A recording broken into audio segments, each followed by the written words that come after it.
Greetings, Poplar Grove Baptist Church. Grace to you and peace from God our Father and our Lord Jesus Christ.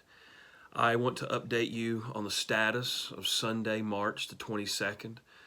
A few days ago, we announced we would dismiss classes on Sunday, but continue with AM worship. That has changed. We will not be gathering on campus this Sunday, March the 22nd. We will live stream, and you can see that on Facebook, on our website. I will share in just a moment what the plans are for the following Sunday, March the 29th. But for now, why the change and why is this decision being made?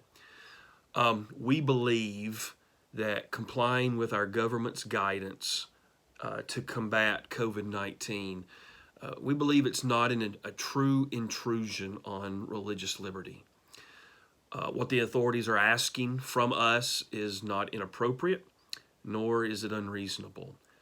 There's historical precedents. The Spanish flu of 1918, churches closed their doors for a temporary length of time so that the Spanish flu could gain some closure, and the authorities could get a grip on that. But there's also a modern precedence. We are setting a precedence by how we respond. It's been 100 years since this happened, and how the church responds now becomes a precedence. And so we want to be careful. That's why we have held out as long as we can, and that's why we're going week to week, making our decisions on what to do. But we believe that this is not a true intrusion on religious liberty. We believe that complying to our government's guidance to combat COVID-19 is a submitting to government issue. Romans 13 instructs believers to submit to the governing authorities, that they are set up by God. And so we have dual citizenship. We are believers, and our citizenship is in heaven, but we are also citizens of this world as well. And we're citizens of the United States of America. We are residents of Tennessee, and we feel that this is a submitting to our authorities issue. Our Christian witness is not disconnected from our citizenship, and we've got to keep that in mind. We're making this decision because we believe complying with our government's guidance to combat COVID-19 is a love your neighbor issue. And so we believe that by gathering, we're not fully showing love for our neighbors. And so we want to love our neighbors well. And if that means we temporarily adjust our meetings, then that means we temporarily adjust how we meet. We're making this decision because we believe that complying with our government's guidance to combat COVID-19 is a listening to the wise counsel of others issue. The wise counsel that we're listening to is the counsel from medical authorities, and they're telling us that it is wise if we can flatten the curve, or that we're in a period of time where we can help flatten the curve. Then we want to listen to those authorities and those people of wisdom. We also believe that there's wise counsel from men and women of God in Poplar Grove, as well as my own personal pastoral mentors, as they are guiding and offering wisdom. And so we want to listen to that. Proverbs says that there's wisdom with many counselors, and so we're seeking. And I hope you know that I wrestle, the staff has wrestled, and literally anguished over these decisions. We're making this decision because we believe complying with our government's guidance to combat COVID-19 is a church on mission issue. Hey, this is strange times for us, but it's not unparalleled. It's not unprecedented. As reports of the coronavirus are spreading, pastors all over the globe are having to make decisions of what in the world do we do. Your pastor has been a part of that this week, deciding what should we do. and pastors are discussing those plans. But throughout history, many pastors have had to think through similar situations. In 1665, in the Great Plague in London, Puritan pastors and Puritan ministers were just determining how to not only minister to their flock, but how do they engage with this plague that's going on. Similarly, Charles Spurgeon, as a new pastor at a New Park Street chapel in London in 1854, was faced with a similar outbreak, the cholera outbreak of 1854. And it was Spurgeon that looked back on the Puritan ministers in 1660s to see what he should do, and what Spurgeon did as an example, and also as leading his church and other believers in the 1850s, was he went to the streets, he went to the sick people, and he ministered.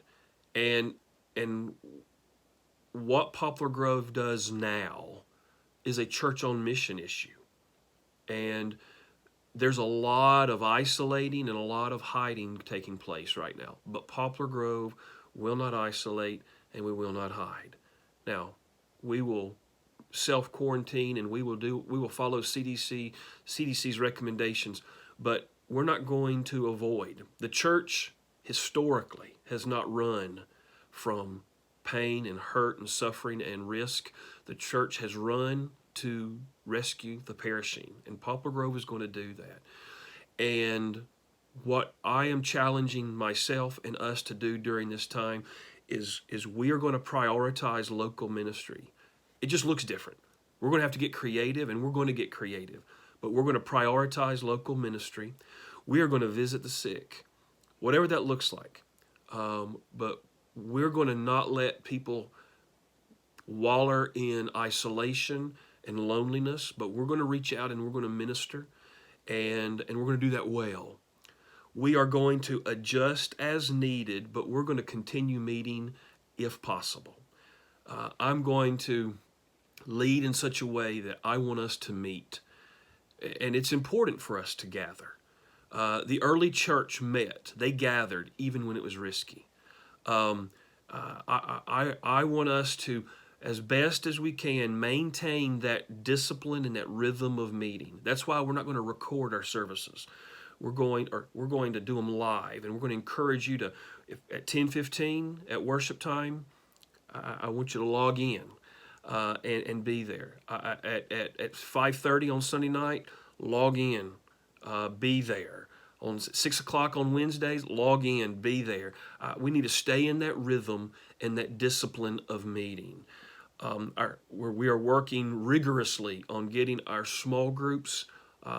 How are they going to meet digitally? We're working to take care of that. You may have to meet at a different time for small groups. So I appreciate your flexibility as we move forward. One of our plans, we're not going to meet on campus this Sunday, March 22nd, but our plans are March 29th, we're going to move to the outdoors, and we're going to do drive-in church. We are working on what that might look like. We'll give you final details next week, but March the 29th, we're planning on meeting on campus at Poplar Grove, outside in the parking lot. You would just drive in, stay in your car. You'll be able to listen to the service. There'll be an opportunity to give on the way out. There'll be opportunities for children to have baskets for during the worship time. And so I'm literally excited about the possibility and the probability of gathering for drive-in church, and that'll be on the 29th. I thank Seth and Chris McCulley for what they're doing to help us get geared up in that regard. But that's our plans, and you'll hear some more details about that next week. We've created a podcast, a Poplar Grove podcast that's going to contain information for our church leaders. It's going to contain information for families, a resource that we're going to be putting out at least here on the first few weeks, a couple times a week, new resources and conversations about just some of our present needs. Like, for example, how I'm having to work from home now. What are some tips on doing that well? Just some resources we want to put in everyone's hands. We're working rigorously to get those things available. This is an opportunity for the church to be on mission, and we will entrust ourselves to God. These are some unknown times, and we're not going to live in fear, but we're going to entrust ourselves to the Lord like missionaries who go to dangerous contexts. We're going to put our hands in His hands, and we're going to serve Him well.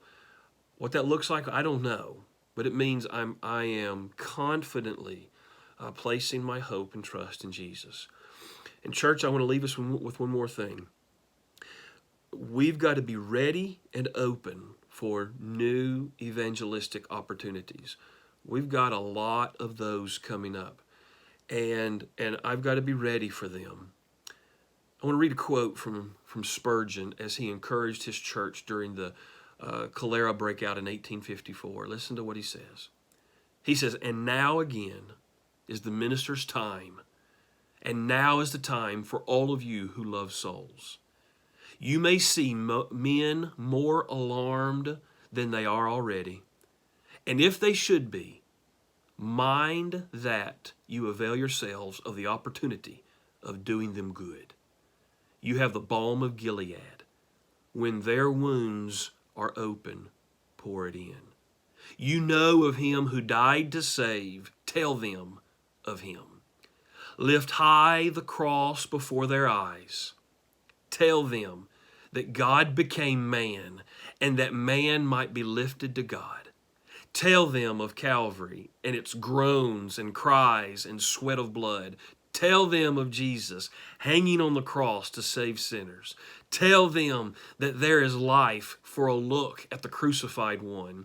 Tell them that He is able to save to the uttermost all of them that come unto God by Him."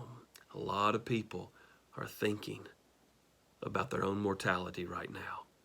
It's time for the church to be on mission, sharing the hope and the good news of Jesus. Poplar Grove, I love you.